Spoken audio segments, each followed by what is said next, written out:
Proverbs chapter 1. The book of Proverbs has been known as the book of wisdom from the very beginning. Most of the writing of Proverbs has been credited to the pen of Solomon. God has given Solomon the wisdom to rule his people fairly. Proverbs is actually a book of instructions on how to live a life pleasing to God and how to be more peaceful with all of mankind. It is a wonderful book for people of all ages to study how to live moral and peaceful lives. The purpose of the book is for moral instructions on everyday living. The main topic is the fear of the Lord. In fact, the fear of the Lord is mentioned 14 times. Solomon's instructions were very good. He would have been better off if he had heeded his own instructions. Solomon in his latter life strayed from his own teaching. A proverb is a wise saying. It is similar to a parable. In fact, it bears a hidden message. First verse. We see that these wise sayings are of Solomon, who is the second son of David and Bathsheba. David and Solomon were each were kings of Israel for 40 years. The basic meaning of the Hebrew word for proverb is comparison, but it came to a stand for a wide range of wise pronouncements, including the byword, lament, and thought-provoking sayings. In the book of Proverbs, the word is used to refer to an aphorism or concise statement of a principle or to a discourse. The word aphorism literally means distinction or definition. The proverbs are short, pithy sayings which express timeless truth and wisdom. They arrest one's thoughts, causing the reader to reflect on how one might apply divine principles to life situations. Proverbs contains insight both in poetry and prose. Yet at the same time, it includes commands to be obeyed. God's proverbs are not limited to book alone. As Solomon became king of Israel, he sought and received wisdom and knowledge from the Lord, which led him to wealth, honor, and fame. In verse 2 to 6, the twofold purpose of the book is produce the skill of godly living by wisdom and instructions, which is then expanded, and then to develop discernment, which is expanded. Verse 5. Verse 2. To know wisdom and instructions, to perceive the words of understanding. Wisdom is the word of the book and basically means skill in living. It is used in the Old Testament to refer to a physical skill such as tailoring, metalwork, woodwork, spinning, engraving, and designing.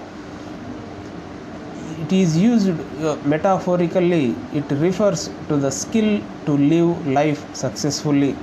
Instructions refers to moral discipline of one's life, not to classroom instruction. It refers to the discipline of a moral nature. Understanding means the capability of distinguish between true and false, good and bad, what matters most and what does not matter at all. To the Hebrew mind, wisdom was not knowledge alone, but the skill of living a godly life as God intended man to live. This word looks at the mental discipline which matures one for spiritual discernment. Solomon came to the throne with great promise, privilege, and opportunity. God had granted his request for understanding, and his wisdom exceeded all others. Proverbs contains a goldmine of biblical theology. Reflection themes of scripture brought to the liver of practical righteousness. By addressing man's ethical choices, calling into the question how he thinks, lives and manages his daily life in light of divine truth.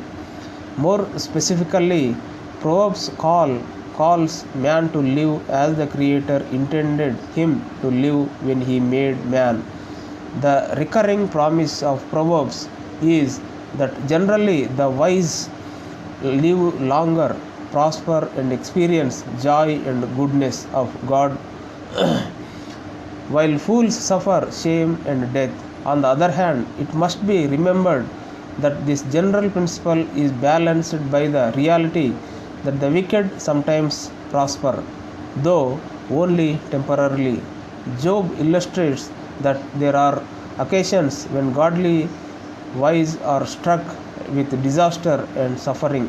Verse 3. To receive the instruction of wisdom, justice, and judgment and equity. Expanding the purpose and terms, Proverbs engages in a process of schooling a son in the discipline of wisdom, which means discreet counsel or the ability to govern oneself by choice. Justice, the ability to conform to the will and standard of God. A practical righteousness that matches one's positional righteousness. Judgment, the application of true righteousness in dealing with others.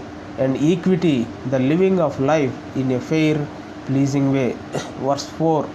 To give subtly to the simple, to the young man knowledge and discreet.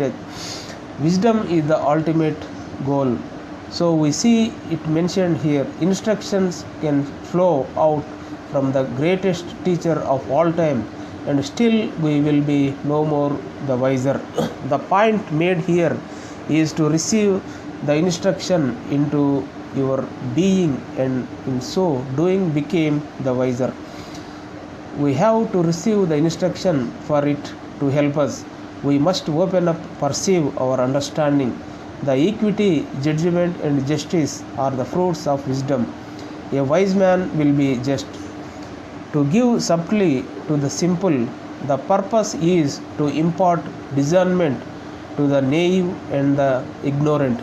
The root of simple is a word meaning an open door, and an apt description of the undiscerning, who do not know what to keep or out of their minds. To the young, knowledge and discretion is to make one ponder before shining, thus to make a responsible choice. Verse 5. A wise will hear and will increase learning, and a man of understanding shall attain unto wise counsels. Be quick to listen and slow to speak is a very good way of learning. A man of understanding will want to be counseled by older, wiser men. They will be quick to be instructed by someone who has already experienced the same thing. The wise counsels can save many mistakes. The wise believer will have the ability to guide or govern others with truth. Verse 6. To understand a proverb and the interpretation, the words of the wise and their dark sayings. Jesus said that now we look through a dark glass. We cannot understand the secrets of proverbs and parables now. We understand them to the extent that the Holy Spirit reveals them to us. Even the disciples had Jesus interpret his parables. The Holy Spirit, working as a teacher, helps us interpret to hidden meanings. Proverbs seeks to sharpen the minds by schooling one in parabolic speech and dark sayings. The need reflection and interpretation. Study of the scriptures is sufficient to provide the wisdom for the perplexities of life. Verse 7. The fear of the Lord is the beginning of knowledge, but fools despise wisdom and instruction. There is very little left to say about this statement. We know the fear of anything other than God is a lack of faith. This type of fear God would cause reverent worship of Him. In James 1:5, if any of you lack wisdom, let him ask of God, that giveth to all men liberally and upbraideth not, and it shall be given him. A fool does not even realize that instruction and wisdom will benefit him. He goes away ignorant as before, because he will not let anyone instruct him. The fear of the Lord means submission to the Lord in his revelation. When one is afraid of something, he either runs from it or submits to it. The latter idea is to view here. It is a healthy fear, like the fear of electricity or the fear of one's parents, which causes one to act in an appropriate manner. The beginning does not mean that fear of the Lord is left behind in the course of acquiring wisdom, but it is the controlling principle of wisdom. Verse 8, My son, hear the instruction of thy father, and forsake not the law of thy mother. The two people in the world who want you to have the best of everything are your mother and father. The instructions they are trying to get you to heed to save you, they have your welfare at heart.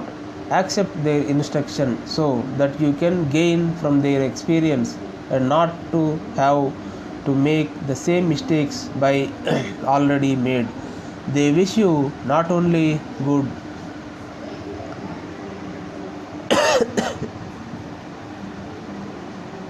Verse 9, For they shall be an ornament of grace unto thy head, and chains about thy neck.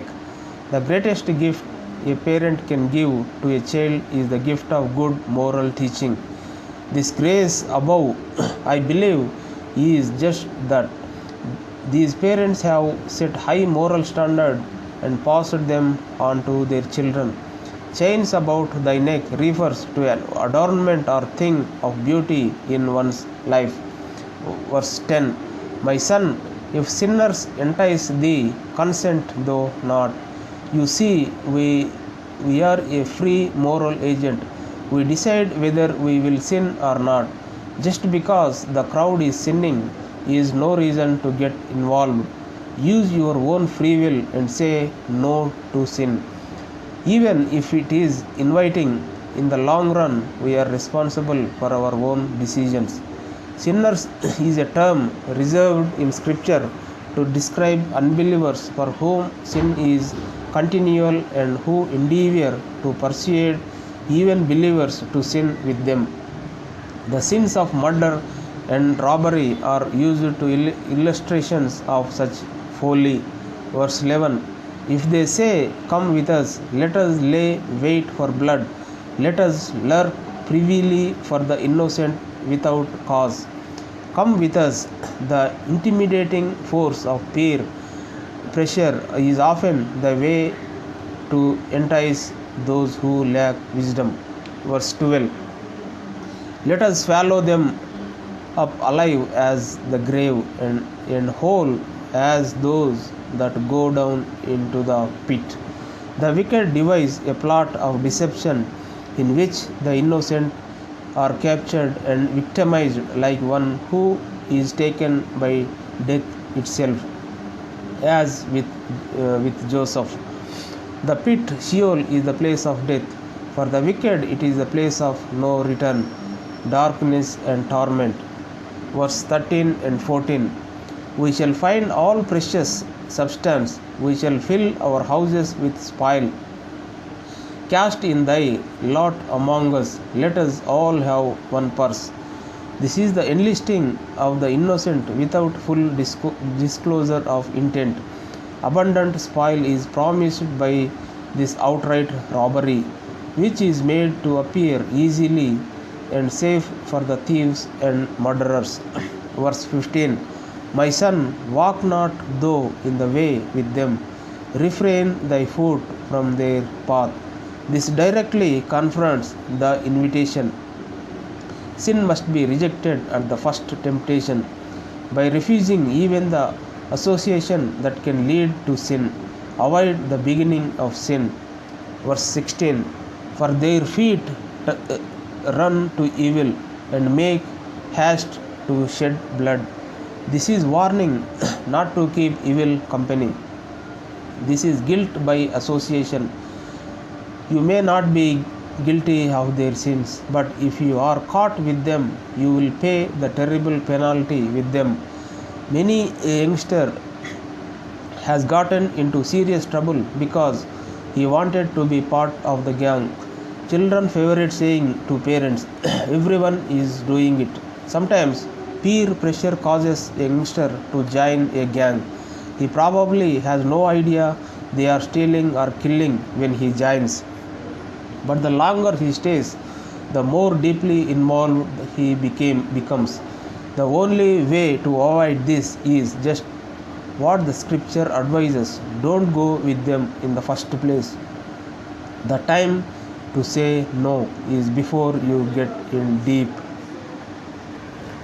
Verse 17, surely in vain the net is spread in the sight of any bird. As a bird flies into a net and is caught, so will the sinner get caught if he goes headlong into sin. We know that the net is there, but get into it anyway. It would be ineffective to set up a net for catching a bird in full view of the bird. Taken with verse 18, this analogy means that the sinner sets up his trap for the innocent in secret, but in the end the trap is sprung on him. Verse 19, this greed entraps him. Stupid sinners rush to their own ruin. Verse 18, and they lay wait on their own blood, they lurk privily for their own lives. A person laying to wait to kill someone else is actually sealing their own doom.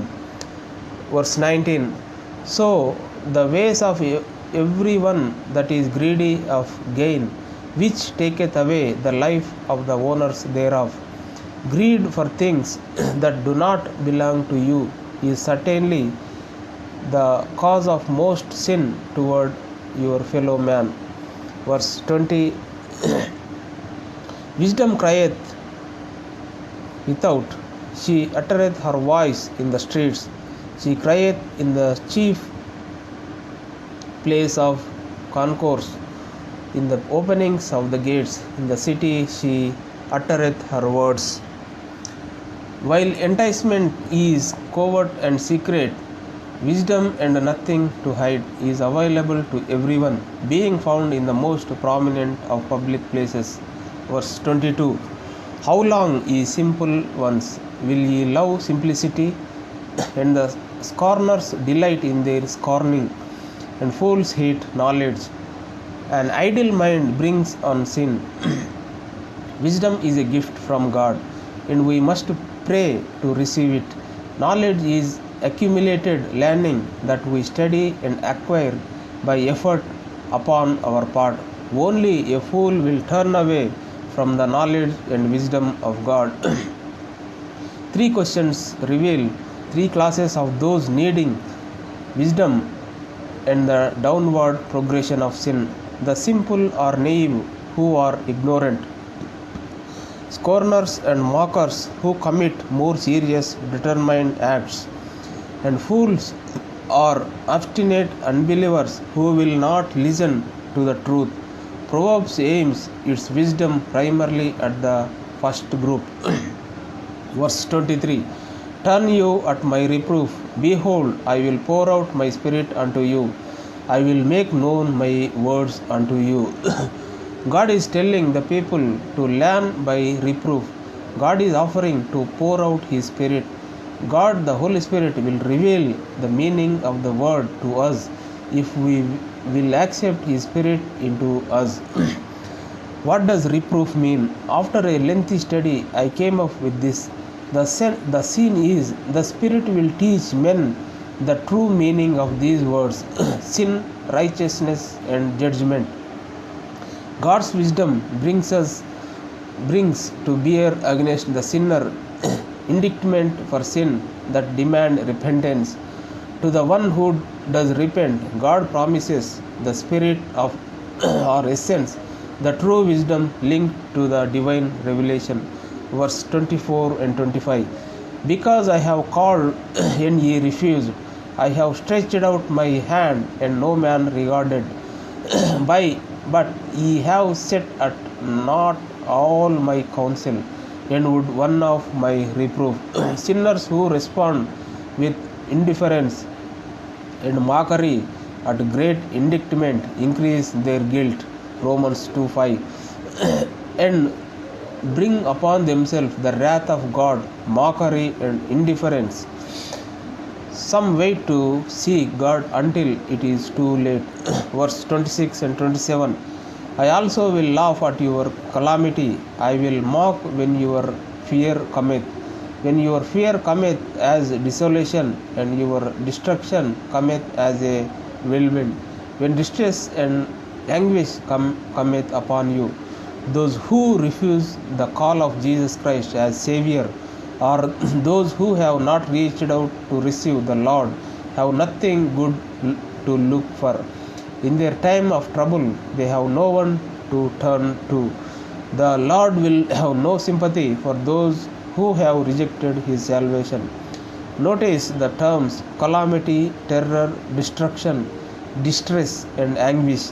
All these terms describe the severe trouble of divine judgment. When sinners have rejected wisdom, call on God in the day of judgment. God will respond to their distress with derision. God's rejection of sinners is carefully detailed. This is the aspect of God's wrath expressed in His abandonment of sinners. Romans 1:24 and 28. No prayers or diligent seeking will help them. Verse 28 and 30. Then shall they call upon me, but I will not answer. They shall seek me early, but they shall not find me. For that they hated knowledge, and I did not choose the fear of the Lord. They would none of my counsel, they despised all my reproof. There is a time when the Lord will turn His back on us if we totally reject the Lord. When the time comes, the Lord will not hear our plea anymore. This shows that they had totally rejected everything that the Lord had offered them. They did not want to learn the ways of the Lord. Verse 31-32. Therefore shall they eat of the fruit of their own way, and be filled with their own devices. For the turning away of the simple shall slay them, and the prosperity of tools shall destroy them. The ultimate punishment is God's giving a people up to the result of their wickedness. Romans 1. This is just another way of saying, if you reject the Lord, you will reap whatever you sow. Having your eyes and desires set on things of this world can do nothing but destroy you. There is no eternity in earthly desires, and the prosperity of fools shall destroy them. Willful carelessness or lack of appropriate care is intended here. Verse 33. But whoso hearkeneth unto me shall dwell safely, and shall be quiet from fear of evil. This is beautiful description of the security and peace that comes when we are hidden in the Lord Jesus Christ.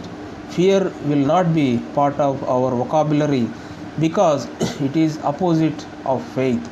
If we have faith in the Lord, then there is no fear.